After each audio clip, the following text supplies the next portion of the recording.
All right, today we're going to be talking about verb tense, and verb tense is not anything new. You guys have been talking about that and studying it for several years, so we're going to do a quick review to start, and then we're going to talk about something that might be a little bit new or different. So, verb tenses. The verb that you use in a sentence indicates two different things. One is action, or I guess the lack of if it's a linking verb, but most verbs are action verbs. And so it's what the subject is doing. The second is time. And when we talk about time as expressed by a verb, that's called the tense. And there are three major tenses: past, present, and future. We're going to talk about present tense verbs first. They're what I call the easiest ones because they show that action is happening now. And most of the time, we're going to add an S or ES to the end of those. Of course, we have to think back to our good subject-verb agreement that we talked about on Tuesday. But most of the time, you'll be able to see the present tense verb because it's got an S or ES on the end. Like today, she wants to go shopping. She wishes for world peace. Both of these are present tense, we know, because it ends in an S or ES. Also, this first sentence actually has a little clue, like today. That helps us to know also that it is present tense. Other words could be now, currently, as we speak. So when we're talking about knowing if something's present tense, we're going to look at the ending of the verb, but we're also going to look for any clue words like today. So if we were talking about what the present tense verb is for will sit, it would be sit. The present tense verb for ran would be run. For will eat, which is future tense, it would be just eat or eats. Worked would become work or works. Wrote would become write or writes. So these are all past or future tense, but if we were trying to convert them into present tense, that's what it would be. Notice they're all ending in S. They could just end like sit, run, eat, work, or write. But we're trying to make it easy for you as you learn. So just a reminder that most present tense verbs, many of them will end in S or ES. Future tense verbs show action that has not happened yet. And so when we talk about future tense, they usually include the helping verb will before the main verb. Later, she will go shopping. Tomorrow, we will eat spaghetti. You could also see the future tense verb including the helping verb shall, S-H-A-L-L. Shall is a little bit outdated, so sometimes when people use it, it sounds a little fancy, like tomorrow we shall eat spaghetti. So we don't see it often, but just be aware that it could be part of the future tense verb. You're also going to keep on looking for other clue words like later or tomorrow, soon, in the future, someday. Those words in a sentence will tell you, they give you a hint that something is going to be in the future tense.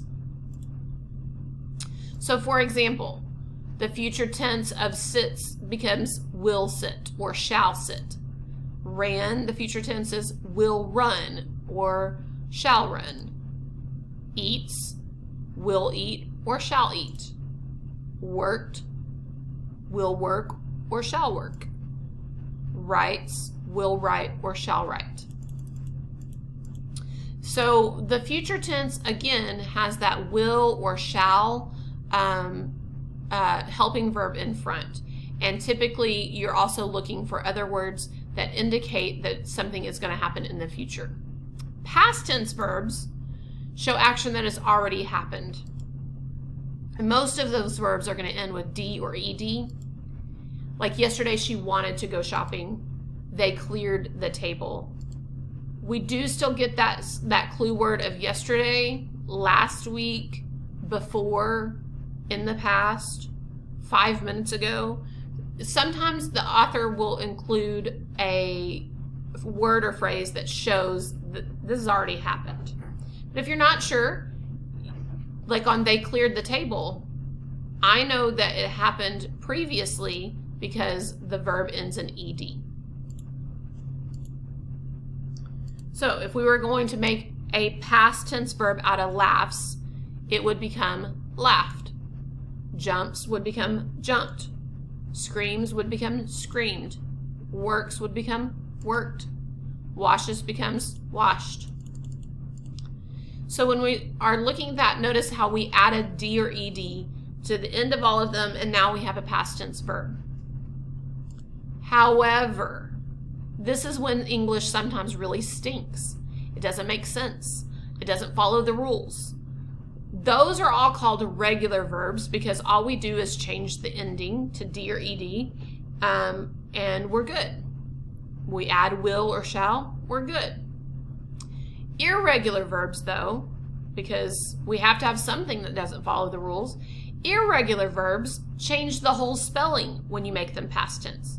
These are called irregular because you can't just add D or ED to the end. Laughed, screamed, jumped, those are regular verbs. Like, there's no big deal. You just add D or ED. So in your Canvas course or in this PowerPoint, you can make a copy of this chart by clicking, and it's going to force you to make a copy, and you're going to get a chart like this. This is a super duper handy chart. In fact, I call it the Irregular Verbs cheat sheet. Now, just because it's called a cheat sheet doesn't mean you can't use it. You should use it. You should use it as much as possible. So make sure that you file, move, and then save it to your English folder, whichever period you have English, put it in there, because you're going to want to use it today in your Kahoot. You're going to want to use it tomorrow in your independent practice for a grade. You're going to want to use it in a week or later in the week if we have a quiz. You're going to definitely want to use it if we have a test, and I say go ahead and use your notes. So this Irregular Verbs cheat sheet, I'm going to show you how it works really quickly before we actually put it to use. We've got the base verb over here on the left, or this middle column. This is kind of like two pages in one. So we've got this part, this whole section has to do with, these verbs on the left-hand side in bold. Be, become, begin, break, bring. So notice they're going in alphabetical order, and they move from the base verb, like begin, to the present tense begins, to the past tense began, and even into the past participle, which we're going to talk about in just a few minutes, to begun.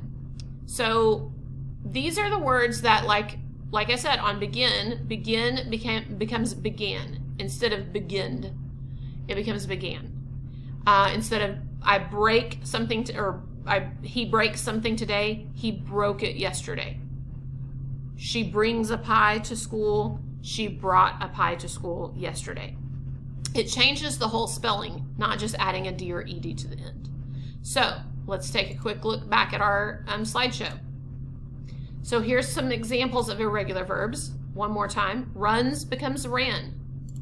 Sing or sings becomes sang. Eats becomes ate. Fly becomes flew. I fly on a plane today. I flew on a plane yesterday.